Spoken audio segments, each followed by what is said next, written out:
Hi po, kumusta team? Sa bago po dito, no? Sa hindi pa po nakakaalam kung paano po mag-refund kasi sa ating TPC loading business, meron po tayong refund. So bago po natin discuss yung ating how to refund, so ipakilala ko lang po kung anong meron kay TPC. Alright, nakikita niyo po sa gilid guys. Discuss ko po ito po ang meron kay TPC pero marami po dyan na hindi ko po nilagay. So ang una, sa ating TPC loading business guys is one SIM load all network. So isang SIM card lang po siya, maluludan niya po ang lahat ng network. Si Globe, lahat po nakikita sa taas guys. Wait lang. Ayan. Lahat na nakikita niyo po sa taas, ayan. Pwede po nating maludan kay TPC. So, atin pong business partners, si Globe, Sun, TM, ang ating dito SIM, meron na po tayo niyan, guys. Smart, TNT, ayan. Lahat po niya meron pang Palawan, may satellite, may signals. So, meron na po tayong bago ngayon, si Buana. So, hindi wala po nakalagay dyan kasi yung bago pa po. So, hindi pa po ito updated na tarpaulin. So, ang ating business partner ngayong bago, si Buana at saka si Palawan, okay? At marami pang iba. So, tulad ng sabi ko kanina guys, one SIM load all network tayo. Hindi katulad sa ibang traditional loading na kailangan mo may SIM card na TNT, kailangan may SIM card na Globe at TM, at kailangan may SIM card na dito SIM para makapag-load ka sa ganong network. So, sa TPC po, one SIM lang po ang kailangan, yung SIM card nyo po, yun po ang pwede natin gawing TPC loading business para makapag-load po tayo all network. Okay? One SIM load all network, hindi na po siya hassle. Okay? Meron po tayong 24/7 help desk.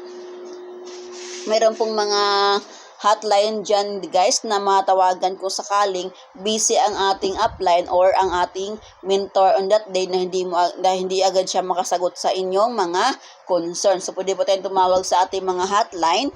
Meron po yan kay upline. Pwede nyo pong tanungin kung mayroon po kay upline. Pero meron po talaga yan kay upline. Meron po sa akin. Okay? By the way guys, hindi pa po nakakilala sa akin. I am Coach Liz. Load Supplier Nationwide at upline po ng Team Payaman. So, wala po nakalagay ito guys, di ko nilagay, no? Okay, meron tayong 24/7 help desk. Number 1, one SIM load all network. Number 3, meron tayong refundable. Ayan po ang ating pag-uusapan ngayon, ang refundable. Meron tayong encashment, no boundaries, no territorial, meron tayong upline or mentor, meron tayong TPC foundation. Itong encashment guys, ito po ay meron sa mga dealer na tulad ko, okay?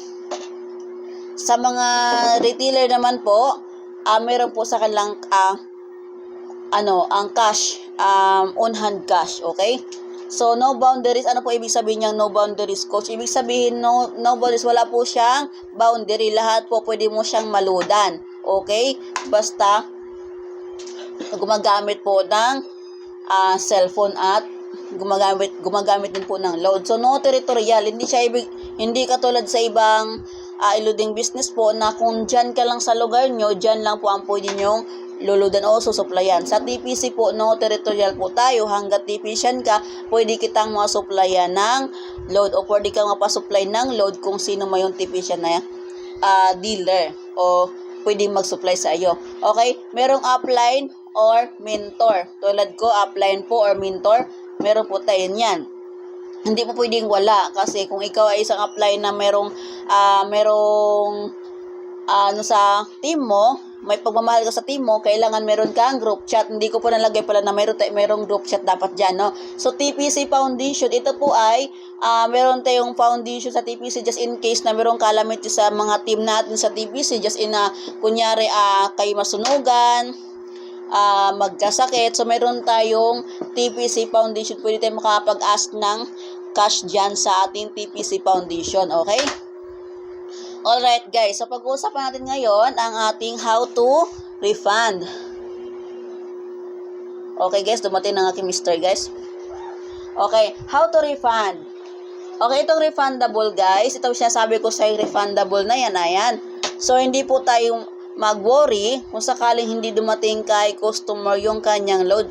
Kung sakaling siya ay mag-comply na, Teo, hindi pa dumating yung load ko. So, ang gagawin nyo po, mag-balance po kayo.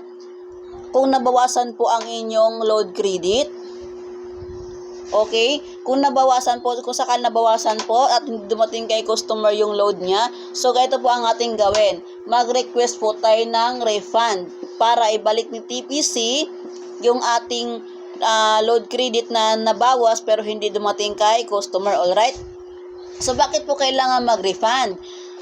So, kailangan po tayo mag-refund, guys, kasi kung hindi mo i-refund yan, hindi po yan ibabalik ni TPC. Kung magnganga ka lang dyan, kung wala kang gagawin, okay? Kung mag-antay ka lang niya na i-refund ni TPC na hindi ka nag-command, hindi po talaga ibabalik ni TPC yan. So, ibabalik ni TPC yan kung ikaw ay nag-help command. Ang tawag po dyan, help command. Ayan po. Okay? Ganito lang po ating gagawin. Punta ka sa red message kung saan ka ikaw naglo-load. Kung ikaw ay technician, alam mo to kung anong ang sinasabi ko. Paul, huwag ka maingay, Paul. Hindi pa ako tapos. Okay? Ganyan po ang ating gagawin, guys, sa red message. RF space trace number. Itong trace number po, ito po yung trace number. Halimbawa, nang pa-load sa'yo ng Giga 50 ang iyong kapitbahay. Okay, Giga 50 credited to number ng customer. Ito po trace number na yan. Ito po ang ilalagay natin dito. I-send mo siya sa Getaway kung ikaw ay smart user. Okay, it's 724 kung ikaw ay smart user. Kung ikaw na may Globe or TM user, i-send mo siya sa 2158189.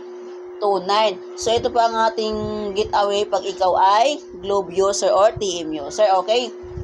Ganito po yon. Example, RF space, kasi may space nga po dito. So, space po dyan, trace number. Ito po trace number na ikunin po natin yan. Hindi na po kailangan itong trace number na isusulat. Ito lang po siya. Trace number lang po. Hindi na kailangan itong word na to, okay? RF, kasi nga refund, kaya abbreviation for refund ang RF po. Request refund po. Request refund, okay? RF space, trace number niya, kopyahin nyo lang po yung trace number, kung ano po trace number na pinapaload ni customer, yan po ang ilalagay nyo dito, at isend nyo po siya sa Getaway kung ikaw ay smart user or Globe user. Alright guys, sundan po ba? Kung sakaling nalimutan po ang ating how to refund, balikan nyo lang po itong video na to. Okay? Magsipag lang po tayo mag-scroll kung saan po nakalagay ang ating video to how to refund. Kasi kailangan po yan, guys. Kasi kung hindi ka mag-refund, lugi ka na po doon. Hindi po ibabalik ni TPC yan na magic kung hindi ka mag-help desk, kung hindi ka mag-command. Okay? Kailangan po yan mag-command para ibalik ni TPC ang iyong load na nabawas na hindi dumating kay customer. Alright? After that, na masend mo na siya sa ating mga Getaway, may mag-text sa iyo from TPC na sasabihin doon, your load trace number na ganito ganyan is unsuccessful. Ibig sabihin, pag unsuccessful po siya, hindi po siya na-load kay customer. So, antayin nyo po on that day din na mag-refund po siya kasi ibibigay po yan. Pagkatapos ng text na yon, ibibigay po yan ni TPC ang refund. Okay? Pag successful naman, pag sinabing successful, ibig sabihin, na-send po siya or na-load po siya kay customer. So, kausapin mo lang si customer, ipaliwanag mo sa kanya, at tingnan mo din, i-check mo din yung number, baka nagkamali din po ng number. So, imbis na sa kanya ma-load, sa ibang number na load. So, ito po guys, kunting tip din po sa mga technicians dyan, no?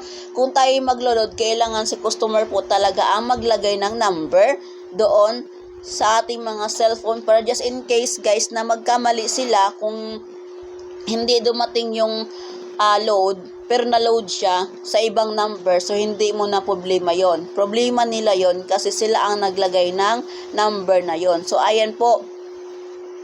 Tandaan nyo po yan lagi, guys, no? So, bago din po tayo mag-load. So, ito bagong-bago lang po to, ha? Experience ko na din po to, ha? Ngayon lang.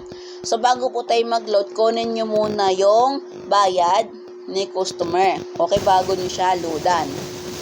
Para makita po na sakto at hindi po kulang. Alright? Wala pong masama doon, guys, no? kasi nagninegosyo po tayo ng marangal, okay? So sana po nasundan po itong aking paliwanag. So how to refund. Next day po, pag-uusapan po natin ng ibang benefits or troubleshooting about sa ating TPC e-loading business. So, sana po nasundan nyo po guys. Po, panoorin nyo lang po siya ng paulit-ulit po, maintindihan nyo din po yan guys. So, ayun lang po guys. God bless po sa ating lahat.